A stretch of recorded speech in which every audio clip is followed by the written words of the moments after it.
Hello, this is Bailey Leisure, and this is my 2018 Major League Baseball Season May recap. As I recap the action that went on in the May part of the 2018 Major League Baseball season. So I'm going to talk about a couple of stories that have gone on in the month of May.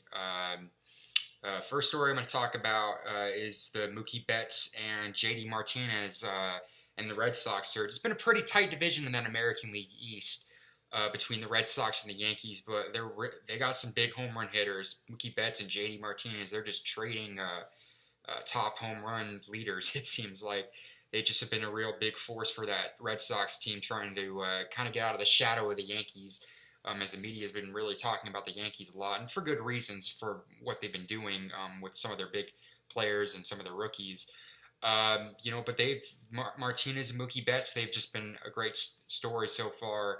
And JD Martinez has proven that he deserved to get paid that contract that they gave him. So if they keep it up for the rest of the season, the Red Sox will be able to defend their American League East crown.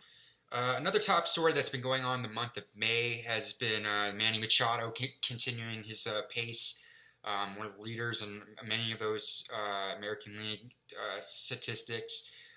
Just doing well while the Baltimore Orioles are just one of the worst teams in baseball. He's been rumored to be on the trade deadline, and he'll probably be traded by then, or on the trade block, excuse me. And the Cubs have been rumored. I would think other teams. Theo Epstein, I think, made comments about Manny Machado and said we're looking at him, but nothing's guaranteed or definitive yet. So, but I think that would be the likeliest landing spot for him. Or maybe another surprise team comes in. But Machado, he's just, I think for any team, he's going to be a rental piece probably, even for the Cubs. Especially with Bryce Harper becoming a free agent at the end of next year, and if Machado continues this pace, he's going to get a big contract, and it's going to be hard for anybody who gets him to sign him. And then the final story that I'm going to talk about has really something that's kind of been underrated, but the Atlanta Braves' young core of players, such as Ozzie Albies, who's one of the top, is really in the running for the National League Rookie of the Year. Dansby Swanson, not a rookie, but one of those younger players, really starting to look great for them. Ronald Acuna Jr., was just put on the disabled list, but he's been off to a great start. And Atlanta's really been competing in a very tough division. It's really been a breakout year for them. And then you have your players like your all-stars like Freddie Freeman and Ender Inciarte, if they continue to develop that pitching, I really think that Atlanta could make some noise. Now, that's a very tough division, as I've said before, but Atlanta's, making some noise, and it's a breakout year. And I feel like Atlanta could potentially be one of those kind of like the Milwaukee Brewers of last year, where even if they don't get a playoff spot, they got a very bright future and could contend next year. I'm going to give who I thought were the top three hitters in both leagues, starting with the American League. Manny Machado, obviously off to that torrid pace, and JD Martinez and Mookie Betts, not much to say there. Moving on with the top NL hitters, Ozzie Albies, no surprise, he's leading several has been one of the top leaders in several statistics, if not close to them. Really probably, like I said before, going to be the National League Rookie of the Year. Bryce Harper really is starting to pick up the pace. He wasn't really off to a slow start, but the rest of his team was. But since the Nationals have really been able to, after a slow April, really starting to pick it up, and he's been one of the big reasons. And he's looked very good in leading them, and definitely he's going to get that huge contract from somebody. I just don't know who it's going to be, but he's really proven he's one of the top players in baseball, and he's leading his team back after a sluggish start. And then this is a kind of a surprise. I could have went with other players, but I want to pick Scooter Gennett from the Cincinnati Reds. Yeah, the Reds have been kind of bad, but he's leading. He's got like a 340 hitting average, and he's one of those players I think teams are going to be looking at in the trade block. I mean, the Reds, they're selling, obviously going to be sellers, and I think a lot of teams will look at a lot of those players. Scooter Gennett, that Suarez guy from the Cincinnati Reds. Maybe even people might try to give something for Joey Votto, but Scooter Gennett, he's been pretty impressive. Moving on to pitchers, the top American League pitchers, Justin Verlander, ever since getting traded to Houston, his career. It's kind of like he's hit a renaissance or revival in his career after a lot of people thought he was at the back end of his career and was starting on the decline. He's not. He's been one of the dominant pitchers, and he's helped the Astros looking like they can repeat as they're one of the top teams again in baseball this year. Not really. The Astros really haven't had the World Series hangover yet due to their pitching. And Verlander, he's really been one of the top guys. Corey Kluber from Cleveland, he's been one of the top guys, despite Cleveland winning right now a weak division, but he's kept up the bargain. And then Garrett Cole, the big acquisition for the Astros, and seems like moving away from Pittsburgh was a great move for him. And he's coming into his own, and the Astros pitching staff looks just as good as it did last year, if not better, and that could be huge going up against teams like the Red Sox and the Yankees come playoff time. And then moving on to top NL pitchers, Max Scherzer, no surprise there, is one Cy Young Awards winners. The Nationals, like I've said before, thanks to him and Bryce Harper, have really been the Nationals have been able to rebound from a sluggish April start. He's just doing what he's doing and just looking like a Hall of Famer. The Mets have kind of been on the decline, but Jacob deGrom's done very well, especially with how the pitching staff and the rest of that Mets team has been. I know Noah Syndergaard just went on the disabled list, so he's going to really, for the Mets to stay in that competitive division, he's now going to have to be the ace. With Matt Harvey gone after all that off the field drama, he's going to have to pick up the pace, especially with Syndergaard on the disabled list. And then Jake Arrieta, I felt like the Cubs, for how good he was for them and how big he was to those playoff teams, especially that World Series team, I felt like they should have kept him over Yu Darvish. But Jake Arrieta has looked very good for the Phillies as they're on they're looking to break out this year as well in that competitive division, but he's really helped them out and proven he's still got plenty left in the tank as well, just like Justin Verlander. Now moving on to the divisions to end the video, starting out with the American League East. Boston, off to a great start. Those like I've talked about before, that hitting core with guys like Mookie Betts and JD Martinez, holding down the fort, but the Yankees are not far from them. Aaron Judge, obviously, Gary Sanchez, Giancarlo Stanton, the rookie Torres, Didi Gregorius, obviously, like I've talked about before. They just have looked very, very good, and their Yankees are going to keep up that pace, and we'll see what happens there. Tampa Bay's over 500, and I'm kind of surprised they're not at the bottom of the division. This is a tank year and a rebuild year, obviously, but they're not doing too bad, but they're way off the pace as well in a very competitive division. Toronto, who was off to a decent start, they've gone on the decline, 13 and a half back. I really don't get why they haven't brought up Vladimir Guerrero Jr., who's just tearing it up in the minors. And I think everybody in baseball wants to see that guy brought up, from what he's done, what he did in spring training, to his name and the legacy he has under that from his father.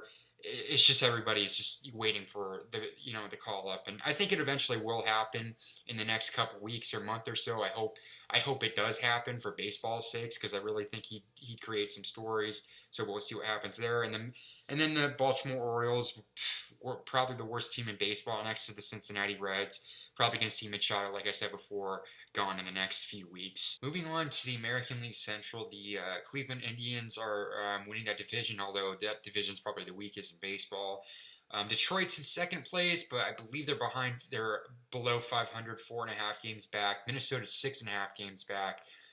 Really having that sophomore slump. Kansas City 10.5 back, going to be sellers. And Chicago, a team who I thought could have maybe picked it up a bit this year, isn't really doing that, and they're in last. And then moving on to in the American League West, Houston Astros, one of the top teams in baseball. So they're up 1.5 games back over the Seattle Mariners, who, it's pretty interesting. They lost Robinson Cano for 80 games. He's, due to a PED suspension. But yet the Brewers are still figuring out ways to win, and they're still competing in a very competitive division as well. The Angels have despite Mike Trout and Shohei Ohtani still looking good, they're definitely starting to fall a little bit, 5.5 back. Oakland's kind of tapering off, but they still have looked not bad this year, 6.5 back. And then Texas, despite having Bartolo Colon on your team, it's not going to do you. You're not going to. There's still big holes. 12 games back and in last. And then moving on to the National League, starting with the NL East, Atlanta. As I'm recording, this is a half game up on the Nationals. Like I said, this is one of the tightest divisions in baseball. Philadelphia, a game back. And they're still looking pretty good thanks to Arrieta and some of their stars on that team like Rhys Hoskins, Carlos Santana as well. The Mets, the injuries are starting to really hurt them a lot. With guys like Noah Syndergaard, it's really the Mets, after a very impressive April month, are a bit on the decline right now, and the Miami expected is in last 13 games back. Moving on in the NL Central, one of the top, probably in my opinion, the top team in the National League right now, the Milwaukee Brewers. They're up 4 games over the Chicago Cubs, who are still right now in play, or kind of a wild card spot, and I feel like this is going to be a top division. But the Milwaukee Brewers, knowing they almost got it done last year, I feel like now the Brewers know what it's going to take to dethrone the Cubs in the National League Central. St. Louis, who's been one of the top division leaders in that team constantly in that division constantly in the last 10 years, is 4.5 games back of the Brewers. Pittsburgh starting to taper off a little bit, kind of like Oakland after a surprising start, 6.5 games back, and as I've stated before, Cincinnati, with how bad they've been, are 16 games back. And then to end my thoughts on the divisions in the National League West, in a very weak National League West, the Colorado Rockies are up in that division right now, mainly because the Arizona Diamondbacks, after a really great start in April, just thanks to injuries and that offense just looking not very inconsistent, not looking great. Are now only a game over 500 after being, I think, 12 games over 500. They had a really bad May. Lost AJ Pollock for 4 to 8 weeks. Steven Souza once again is on the disabled list. Paul Goldschmidt's looking not great as well. In that last series to end the month against the Cincinnati Reds, they did look like they're getting the offense going a little bit. The starting pitching, there's still a little bit of issues, but I still like it in a way. Patrick Corbin, even though he had a bad start the other day, he's still looking consistent. I just think if the offense is able to get it going and get more run support for that team, I think the pitching is going to improve. I still like the bullpen for this team. I still like Yoshi Hirano, Brad Boxberger, and Archie Bradley, but I just think that if the offense can get it going and be on a more consistent level, not really, I don't expect them to score more than 5 runs a game, but if you are able to score in that 3 to 5, 3 to 5, 3 to 6 maybe run ratio per game, and I think that will be enough with the pitchers they have. Shelby Miller is back on pace to get the to be back within next month, and hopefully, he'll get another shot and be able to cash in on another shot. Robbie Ray getting back. I think once the pitching staff is able to get healthy, and they get some of their teams back, their team players back, I think they'll get it rolling again. Meanwhile, the Dodgers, because of how weak the division is and because of the slides from teams, they're starting to pick it up a bit. Clayton Kershaw, as I'm recording this, came back tonight, but he suffered another injury. So not great for the Dodgers. And I even if the Dodgers could probably still win this pretty weak division, but I'll tell you this, they're not going to do anything with how good the other divisions have been in baseball this year so far. This is not. I knew this was going to happen. The Dodgers were not going to do what they did last year after doing ridiculous things in the regular season. But just, it's still very possible they could come back and win it. Giants only 4 games back and tied with the Dodgers for 3rd. And the Padres 6 games back, despite them being in last. Division's really up for grabs. Anybody could grab it at this point. And that's it for my May recap of the 2018 Major League Baseball season. Thanks everybody for watching. My recent sports video I did an analysis video on the 2018 Stanley Cup Finals that are going on right now. I'm going to do a recap for that once the series ends. I am, after tonight's game that happened in Game 1, I'm going to do something following the NBA Finals, and I'm going to finally do a basketball video. I'm just not sure what it's yet, whether it's a recap or, just my thoughts on the finals. We'll see what happens there. Follow me on Twitter at BaileyLeisure96. If you like the video, click like. Subscribe if you like the content on my channel. And leave your comments below on what you thought were the top stories this month for the Major League Baseball season. What do you think about the divisions? Who do you think were the top players? So leave your comments in the comment section below. Thanks everybody for watching, and I will see you all later.